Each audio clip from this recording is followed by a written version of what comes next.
जय माता दी। प्रिय श्रोताओं, आज मैं आपको नवरात्रि का दूसरा दिन मां ब्रह्मचारिणी की कथा सुनाऊंगी।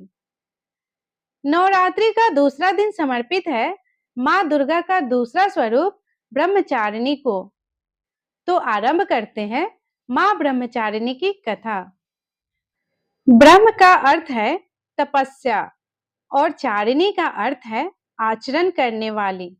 मां ब्रह्मचारिणी ने अपने पूर्व जन्म में पूरे जीवन तपस्या की।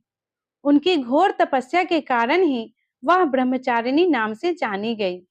इसीलिए ब्रह्मचारिणी को तपस्या, ज्ञान और वैरागी की देवी माना जाता है। अपने पूर्व जन्म में देवी ब्रह्मचारिणी ने हिमालय के पुत्री के रूप में जन्म लिया और महादेव शिव जी को पति के रूप में प्राप्त करने के लिए घोर तपस्या की। ब्रह्मचारिणी ने 1000 वर्ष केवल फल और फूल का आहार करके व्यतीत किए। 100 वर्षों तक केवल साग खाकर जीवन व्यतीत किया। 3000 वर्षों तक केवल टूटे हुए बेलपत्र का आहार करके शिव जी के ध्यान में लीन रही और इसके बाद बेलपत्र भी त्याग दिया और निराहार एवं निर्जल होकर महादेव की तपस्या करती रही। पत्रों का त्याग करने के कारण ही उनका नाम अर्पणा भी पड़ा। जीवन के बहुत से दिन ब्रह्मचारिणी ने खुले आकाश के नीचे व्यतीत किए।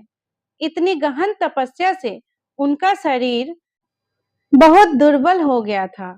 सभी देवता, ऋषिगण एवं मुनि देव उनकी तपस्या से अभिभूत थे।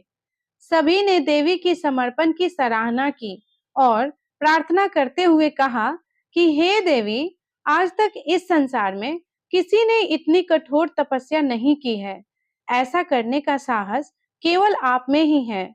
आपकी मनोकामना अवश्य पूरी होगी और अगले जन्म में चंद्रमौली शिव आपको पति के रूप में प्राप्त होंगे। आप कृपा करके तपस्या छोड़कर अपने घर लौट जाइए। ब्रह्मा जी ने ब्रह्मचारिणी के तपस्या से प्रसन्न होकर उन्हें शिव जी के पत्नी बनने का वरदान दिया और इस प्रकार देवी ने अगले जन्म में शिव जी को अपने पति के रूप में प्राप्त किया। देवी ब्रह्मचारिणी के कथा का सार यह है कि जीवन में कठिनाई के समय में भी अपने पद से विचलित नहीं होना चाहिए। अध्यात्म और आत्मिक आनंद के लिए मां ब्रह्मचारिणी का आशीर्वाद आवश्यक है। ब्रह्मचारिणी देवी की आराधना करने वाला मनुष्य मोक्ष का भागी होता है। साथ ही ब्रह्मचारिणी के भक्तों को प्रसन्नता और आरोग्य को प्राप्ति होती है। महासप्तस्विनी ब्राह्मणी अपने भक्तों को हर प्रकार के भय से मुक्त करती है।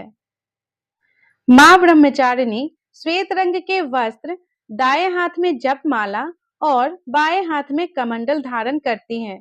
देवी का यह स्वरूप हृदय की शीतलता प्रदान करने वाला और अत्यंत भव्य है। अब हम जानेंगे देवी ब्रह्मचारिणी की पूजा विधि। प्रयास करें कि नवरात्रि के पूजा में लाल या पीले रंग का वस्त्र पहने। सर्वप्रथम जिस कलश को आप अपने प्रथम दिन स्थापित किया है, इसका तिलक करके, दीपक प्रज्वलित करके कलश का पूजन करें। साथ में जो माँ दुर्गा का चित्र है, उनका भी कुमकुम और चावल से तिलक करें। आशा है आपने माता के सामने अखंड ज्योति प्रज्वलित की है। इसमें तेल या घी उचित मात्रा में डालते रहे, जिससे ज्योति रात्रि के समय में भी खंडित ना हो। संभव हो तो इस दिन देवी को कमल के पुष्प अर्पित करें। इसके पश्चात फल, मिष्ठान, सुपारी, पान आदि अर्पित करें। जैसा कि हमने प्रथम दिन की पूजा में बताया था कि एक कंडे का टुकड़ा जलाकर इसमें कपूर डालकर लौंग का जोड़ा घी में डुबोकर अर्पित करें और इस अज्ञारी का रोली चावल से तिलक करें। अब ब्रह्मचारिणी स्तोत्र मंत्र का 11 बार उच्चारण करें। स्तोत्र मंत्र इस प्रकार है: तदानाकर पद्माभ्याम अक्षमाला कमंडलु देवी प्रसिद्धति मई ब्रह्मचारिण्य उत्तमा। अब दुर्गा सप्तशती का पाठ करके कवच का पाठ करें। साथ ही इस पुस्तक में उल्लेखनीय बीज मंत्रों का भी उच्चारण करें। इसके पश्चात या देवी सर्वभूतेषु ब्रह्मचारिणी रूपे संस्थिता नमस्तस्यै नमस्तस्यै नमस्तस्यै नमो नमः।